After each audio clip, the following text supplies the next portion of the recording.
than 3 months' time. Now the contest enters the decisive phase. In the next round, coloured ballot papers are being introduced for the permanent members of the council, the 5 countries that can block any candidate. In all the votes so far, one man has come out on top. Antonio Guterres served for 10 years as the head of the UN's refugee agency. He's a former Prime Minister of Portugal. He's a former Prime Minister of Portugal. If on Wednesday no permanent member of the Security Council objects to him, he could win the race. In second place in the last straw poll, the former Foreign Minister of Serbia, Vuk Jeremic, and in third place, the current Foreign Minister of Slovakia, Miroslav Lajcek. There's been lots of talk about a woman Secretary-General, but so far female candidates like Irina Bokova, the Director-General of UNESCO, have not done well. She's staying in the race, but her country, Bulgaria, is now shifting its support to a second candidate. I certainly hope people would judge me on the merits of my candidacy. And I do believe that on the merits of my candidacy, I deserve a close look because of the fact that I have this breadth of international experience in everything that is core to the mandate of the United Nations. As I believe that in many regards, this has been a more open race. Each candidate has faced questions from ambassadors. In the past, the names of the candidates weren't even publicly announced. Al Jazeera even held a televised debate in the UN General Assembly. However, after the actual votes in the Security Council, there's been no formal announcement of the results. Journalists have had to rely on leaks to find out how the candidates fared. The man who introduced many of the changes says he's somewhat disappointed. Frankly speaking, it's a little ridiculous to keep these so-called straw polls a secret, officially. When we can get it, you can get it, I can get it, within half an hour from they have taken place from one of the members of the Security Council. So it would have been more consistent with the way we have been doing things in the General Assembly if they had opened up also formally this process. The race to be Secretary-General began with more transparency, but it will end, as always, with a secret vote and quite possibly secret deals made behind the closed doors of the UN Security Council. James Bays, Al Jazeera, at the United Nations. Right, now to something completely different. And hot air balloon pilots from around 20 countries are currently in the US city of Albuquerque for the 45th International Balloon Fiesta. They're preparing for the main event on Wednesday. Gabriel Elizondo has been meeting some of the pilots. As they float through the sky, the hot air balloons not only carry those lucky enough to go along for the ride, but also many flags of the world. Peter van Overvelde, a balloon pilot from Belgium, will travel anywhere to find the winds to fly. Balloons are all over the world. Pilots go to different countries to have different experiences, and the ballooning community is so tight. But look around the Albuquerque Festival, the largest annual balloon event in the world, and it's not hard to find others as well. Like young pilot Maria Moreno from Mexico City. This is a great event of the world. You can see all your friends from around the world here. They all come, and it's a great place to fly. This team traveled to the desert from Taiwan, a sign of how this pastime transcends almost all boundaries. As a pilot, to come all the way to America and learn from other pilots and see the excitement is great. Some pilots are sponsored, others are helped by event organizers or private funding to make the long trip to Albuquerque, located in the flatlands of the U.S. Southwest. Are you feeling like flying? Or? Pauline Baker, 2 months later, a manned journey across the channel between Britain and France saw a new chapter in transport history take flight. This festival is not about getting from A to B quickly. This is about relishing the journey, lighting up the balloons, enjoyed by those in the air and on the ground, all part of a global balloon spectacle. Gabriel Elizondo, Al Jazeera, Albuquerque, New Mexico. Al Jazeera, these are our top stories. The British Prime Minister Theresa May has described Brexit as a turning point and revolution for Britain. She was under pressure to clarify how the country will exit the European Union after the pound hit a 31-year low against the dollar on Tuesday. Closing her annual party conference, she insisted that she has a clear plan. Change has got to come too, because of the quiet revolution that took place in our country just 3 months ago. A revolution in which millions of our fellow citizens stood up and said they were not prepared to be ignored anymore. A boat with female activists heading towards the Gaza Strip is about to be stopped. Israeli armed forces have told Al Jazeera that their navy is on course to intercept the boat. It set sail from Barcelona last month with the stated aim of breaking the Gaza blockade, which has been in place since 2007. World powers are in Brussels to pledge billions of dollars to the war-ravaged country. The Russian President Vladimir Putin has been speaking of the need for national unity at the opening of the new session of the National Parliament. It's meeting for the first time since September elections, when Putin's United Russia Party greatly expanded its majority. On Monday, Mr. Putin issued a decree to suspend disposal of weapons-grade plutonium until the US rolled back sanctions. A Hong Kong pro-democracy activist is asking questions of China after he was blacklisted by Thai immigration officials at the request of Beijing. Joshua Wong was detained in Bangkok's international airport for 12 hours and has since been sent back home. The Turkish military says it's killed 18 ISIL fighters during an advance in northern Syria. Battles took place in a number of villages around the ISIL town of Dabik. Turkey sent its forces into Syria in August to help rebels retake ISIL strongholds in the border area. All right, you're up to date though.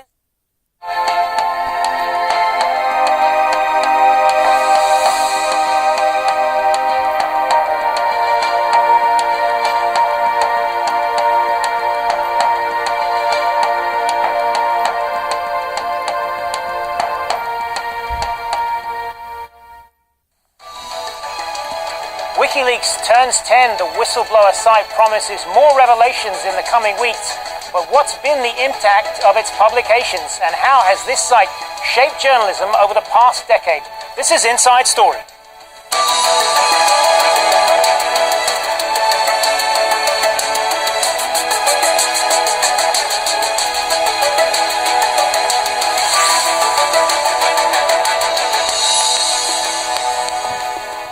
Hello, welcome to the program. I'm Hazem Seeker. It was once celebrated as a champion of transparency. The whistleblower website serves as the world's best-known source for leaked government and intelligence information. It's exposed corruption and misuse of power in many countries, including the United States. The critics and even natural allies in the media have faulted its uncompromising release of classified documents as irresponsible. And it may also be opening itself up to manipulation by governments. WikiLeaks founder Julian Assange has also become increasingly controversial. He's been hiding in the Ecuadorian embassy in London for the last few years now to avoid possible extradition to Sweden, where he faces questions of allegations of sexual assault. WikiLeaks has caught the world's attention several times in the past decade. It first made headlines when it released manuals by guards at the U.S. prison at Guantanamo Bay, Cuba. In 2010, WikiLeaks published the logs of U.S. military operations in Iraq and Afghanistan. It's also released a video showing a U.S. helicopter crew shooting a group of civilians in Baghdad. And in July, the site leaked emails from the U.S. Democratic Party revealing the top leaders were biased against Senator Bernie Sanders during the primary elections. Several officials resigned over that scandal. Well, let's bring in our guest then for today's show. In Berlin, we have Sarah Harrison, an editor at WikiLeaks and close advisor to Julian Assange. In Washington, D.C., J.D. Gordon, former spokesman for the Pentagon and a national security advisor for U.S. Republican presidential nominee Donald Trump's campaign.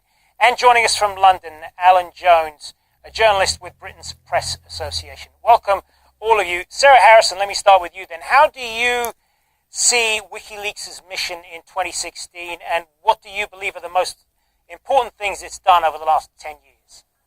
I think our mission very much for 2016 and beyond is to continue the work. We've really become specialists and with a lot of expertise in publishing large archives and making them searchable and available to the public.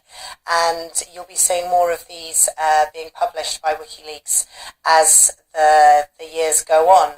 There have, of course, been some important revelations from the documents themselves, but one of the things that has been I've been most proud of with our work is how we have helped and influenced journalism as a whole. The concept, for example, that WikiLeaks began with the anonymous online Dropbox for whistleblowers to submit documents in this way. This has now become quite commonplace in many newsrooms around the world. The concept of publishing quite a lot of actual source documents for the public to go and check and interact with those documents themselves. And I think we've changed the expectations of the public about the media in this way. And this is something I'm very proud of us having done. J.D. Gordon, as a national security man, how do you see the role of WikiLeaks? Well, overall, I think that WikiLeaks has not been good for the world because I think it's an anarchist organization that's trying to destroy and discredit big governments like the United States. However, I think it's ironic, too, though, that WikiLeaks has not been all bad either. I was a Pentagon spokesman for 4 years, from 2005 to 2009. And regarding Guantanamo, I was continuously arguing behind the scenes that we should have more transparency, release more information about the detainees, the terrorists kept there, because if the world only knew who they were and what they did, the world will be much more supportive of having Guantanamo. So WikiLeaks released a number of files about Guantanamo that I thought, this is perfect. People can actually see who these guys are now. So I think in that sense, I've used WikiLeaks in my role as a TV commentator and columnist. WikiLeaks has not been all bad. Even though it started out as an organization meant to bring down governments, when people actually see how the United States government operates, I think that people understand that it does try to do the right thing, and that people like the terrorists at Gitmo aren't necessarily good. Alan Jones, what impact has WikiLeaks had on the media landscape, do you think, and on the public discourse as a whole? Meanwhile, Afghan President Ashraf Ghani is in Brussels meeting world leaders at a major international donors conference.